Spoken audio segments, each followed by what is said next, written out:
Hi YouTube family, my name is Mageorgiba. If you're new here, welcome to my channel. If you're a returning subscriber, welcome back. It's so good to have you here again.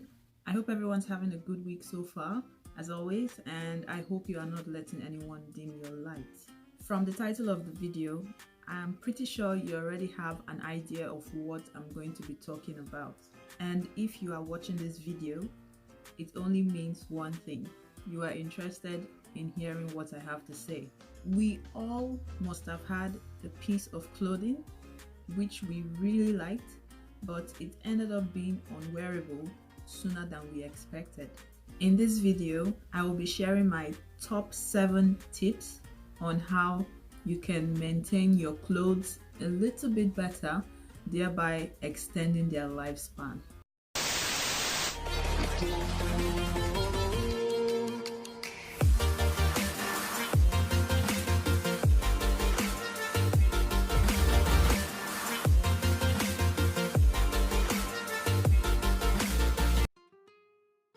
Always read the label and follow the care instructions. Let me show you the label. So this is the label on this dress in the thumbnail. This is the label. Let's get that in properly. You can see. So that is the label. It says wash that color separately, blah blah blah blah blah.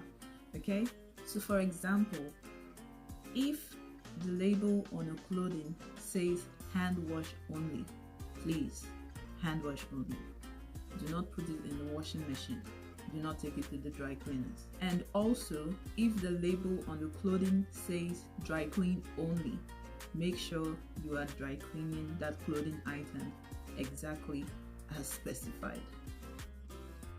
Use a detergent for white only, and use a detergent for colored clothing for colored only. Detergents for white clothing usually have an ingredient. I'm not sure what ingredient that is at the moment, but there's an ingredient in detergents made specifically for whites, which keeps whites white for longer. So if you use that detergent to wash colors, it could or will fade the color of the colored material. On the other hand, detergents specifically for colored clothing cannot really cater to the needs of white clothing items, as they do not contain the ingredients that will keep the whites white or bright for longer.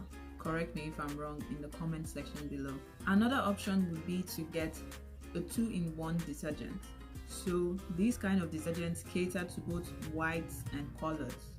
However, make sure you are still separating your clothing items according to their colors.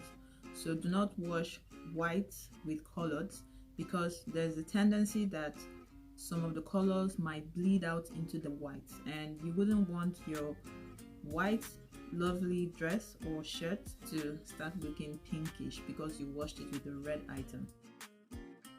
Iron on the right setting and iron the right way. Some clothing are made of silk, others are made of cotton, others are made of wool, and so on.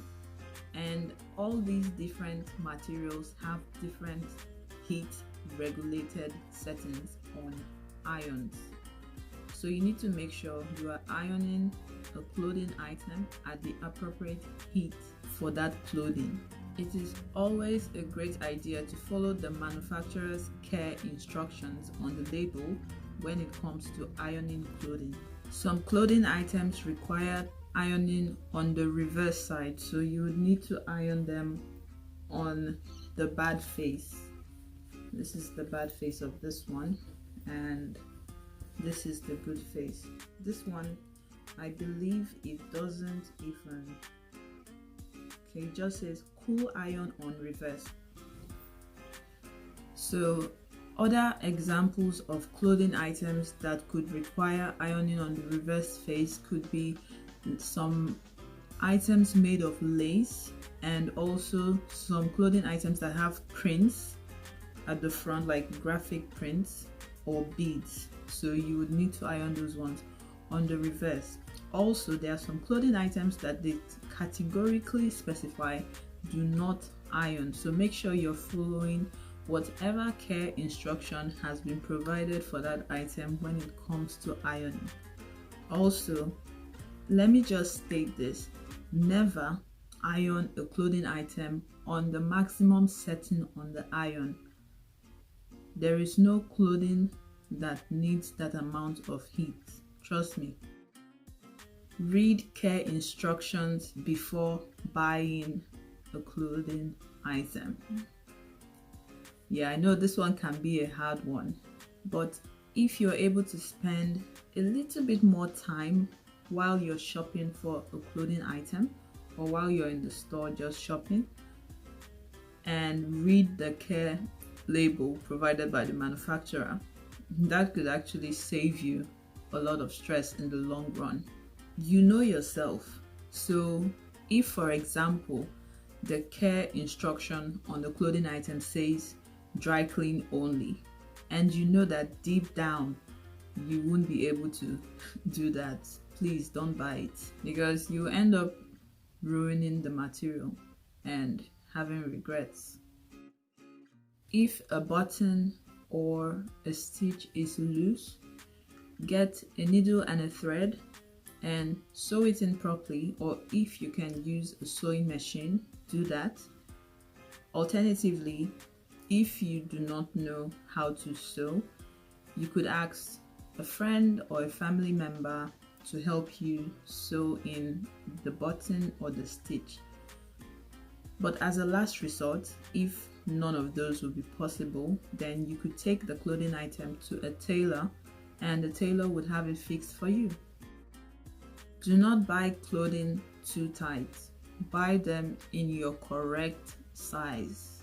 For example, there's a difference between a skinny jean trouser or a pencil skirt that's your size and another skinny jean trouser or pencil skirt that is one size too small.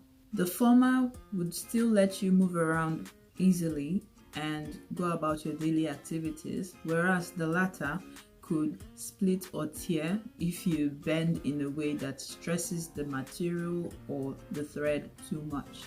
Now, this could be very embarrassing if it happens in public, and I'm guessing you wouldn't want that now, would you? Okay, so the last but definitely not the least point is to have realistic expectations of the lifespan of your clothes. Make sure to follow the previously mentioned tips to make your clothing last longer.